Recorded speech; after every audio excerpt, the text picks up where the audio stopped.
আসসালামু আলাইকুম। আমি মোহাম্মদ শাহ আলম, প্রভাষক অর্থনীতি, মুজাদ্দিদে ইসলামী আলিম মাদ্রাসা, কালিয়াকৈর, গাজীপুর। সুপ্রিয় শিক্ষার্থীরা, আশা করি তোমরা সবাই ভালো আছো। আমিও ভালো আছি। আমাদের আজকের ক্লাসের বিষয় হচ্ছে আলিম প্রথম বর্ষ, ইসলামের ইতিহাস থেকে আমরা মুতার যুদ্ধ নিয়ে আলোচনা করব। প্রথমেই মুতার যুদ্ধের কারণ এবং তার ফলাফল। মুতা এই অঞ্চলটা হচ্ছে জর্ডানের বলাকা নামক স্থানে এই অঞ্চলটা অবস্থিত। এই মুতা নামক স্থানে মুসলমানদের সাথে খ্রিস্টানদের একটা যে যুদ্ধ সংঘটিত হয় ইসলামের ইতিহাসে, সেটা মুতার যুদ্ধ নামে খ্যাত।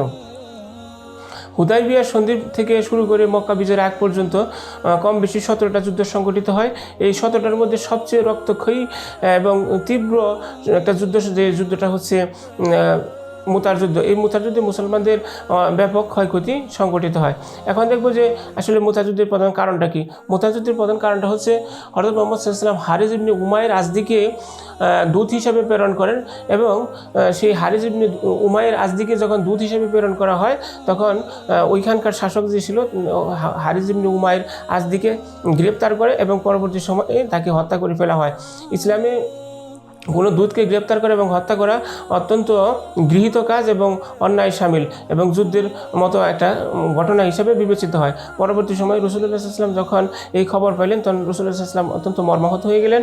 মর্মাহত হয়ে গিয়ে তিনি সাহাবীদের সাথে পরামর্শ করলেন এবং 3000 সৈন্য নিয়ে তিনি একটা যুদ্ধের চিন্তা ভাবনা করলেন, এবং সেই যুদ্ধটা হচ্ছে মুতার যুদ্ধ।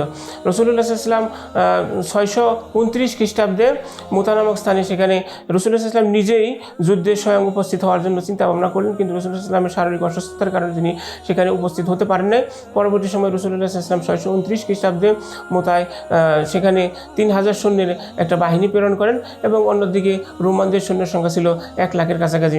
রাসূলুল্লাহ সাল্লাল্লাহু আলাইহি ওয়াসাল্লাম মুতার জন্য 3 জন সেনাপতি তিনি নিযুক্ত করেন। প্রথম সেনাপতির নাম হচ্ছে যায়েদ ইবনে হারিসা রাদিয়াল্লাহু আনহু, তারপরে জাফর ইবনে আবু তালিব রাদিয়াল্লাহু আনহু, তারপরে আব্দুল্লাহ ইবনে রাওয়াহা রাদিয়াল্লাহু আনহু। রাসূলুল্লাহ সাল্লাল্লাহু আলাইহি ওয়াসাল্লাম যায়েদ ইবনে হারিসা রাদিয়াল্লাহু আনহুকে প্রধান সেনাপতি হিসেবে সেখানে নিযুক্ত করলেন, এবং তাদেরকে বলে দেওয়া হলো যে যায়েদ ইবনে হারিসা রাদিয়াল্লাহু আনহু তিনি যুদ্ধ পরিচালনা করবে, এবং যুদ্ধ পরিচালনা করার পরে তিনি যদি হতাহত হয়ে যান, পরবর্তী সময়ে সেখানে জাফর ইবনে আবু তালিব রাদিয়াল্লাহু আনহু এবং পরবর্তী সময়ে আব্দুল্লাহ ইবনে রাওয়াহা রাদিয়াল্লাহু আনহু যুদ্ধ সেনাপতির দায়িত্ব পালন করবে। দেখা গেল যে তিনজন সেনাপতি একের পর এক তারা কী করলেন, প্রচণ্ড বেগে যুদ্ধ করে পরবর্তী সময়ে তারা শাহাদাত বরণ করলেন, শহীদ হয়ে গেলেন। শহীদ হওয়ার পরে মুসলমানরা সেখানে পরামর্শক্রমে তাদের পক্ষ থেকে খালিদ বিন ওয়ালিদ রাদিয়াল্লাহু সেনাপতি নিযুক্ত করলেন। খালিদ বিন ওয়ালিদ রাদিয়াল্লাহু সেনাপতি হিসাবে যখন যুদ্ধের ময়দানে চলে আসলেন, তখন যুদ্ধের গতিপথ পরিবর্তন হয়ে গেল।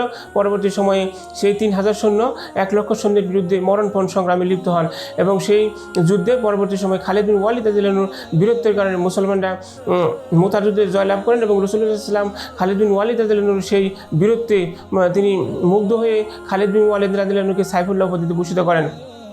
এবং পরবর্তী সময়ে কিন্তু খালিদ বিন ওয়ালিদ রাদিয়াল্লাহু ইসলামের ইতিহাসে জাতীয় বীর হিসেবে আখ্যায়িত করা হয়। তার মানে খালিদ বিন ওয়ালিদ রাদিয়াল্লাহুর অসামান্য নেতৃত্বে, অসামান্য দক্ষতার কারণেই পরবর্তী সময়ে মুতার যুদ্ধে মুসলমান জয় লাভ করে। এখানে কিন্তু খালিদ বিন ওয়ালিদের চেয়ে বড় কথা হলো যে আল্লাহ তাআলার গায়বী মদদ, গায়বী সাহায্য কিন্তু ছিল, কারণ তা যদি সম্ভব না হতো তাহলে কিন্তু সেখানে 3000 সৈন্য 1 লক্ষ সৈন্যের সাথে যুদ্ধে জয় লাভ করতে পারতো না। কারণ আমরা জানি প্রতিটা যুদ্ধেই আল্লাহর পক্ষ থেকে গায়বী মদদ, গায়বী সাহায্য কিন্তু মুসলমানদের করা হয়েছে, আর মুসলমানরা কিন্তু রাসূলুল্লাহ এবং সাহাবীরা ইমানের জুড়ে, ইমানের ত্যাগে বলিয়ান হয়ে কিন্তু তারা যুদ্ধের ময়দানে মরণপণ সংগ্রাম করছে, এবং সেখানে কিন্তু তারা জয়লাভ করতে সক্ষম হয়েছে। এবং এই যুদ্ধে ইতিহাসে যেটা দেখা যায় যে মাত্র 12 জন মুসলমান সেখানে শহীদ হন, শাহাদাত বরণ করেন।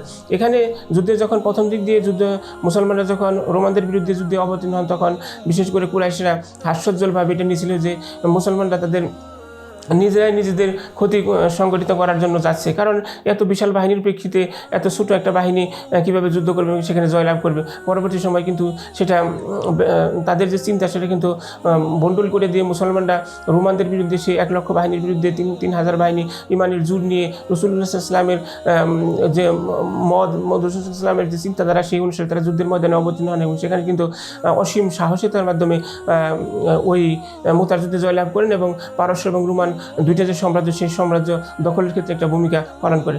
তাহলে আমরা যে বিষয়টি নিয়ে আলোচনা করলাম সেটা হচ্ছে মুতার যুদ্ধ কি, মুতার যুদ্ধের কারণ। আশা করি তোমরা মোটামুটি বিষয়টা বুঝতে পারছো। সবাইকে ধন্যবাদ। আসসালামু আলাইকুম।